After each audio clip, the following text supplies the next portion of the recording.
How to remove subscribers from YouTube account. Hello everyone, this is Sabrina here to help you today. So without any further ado, let's get right into the video. So first, go to your Chrome and search for YouTube Studio.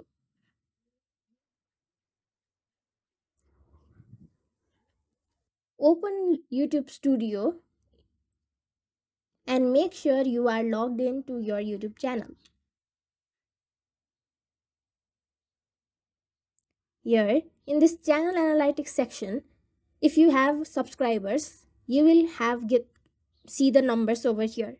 You will also see the latest subscribers, and if there are subscribers in your channel, simply tap on them and you just have to block them.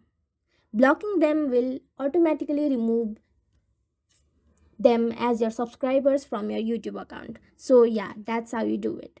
Thank you for watching this video. Make sure to like, share and subscribe to our YouTube channel. If you got any question, comment them down and I'll catch you in the next one.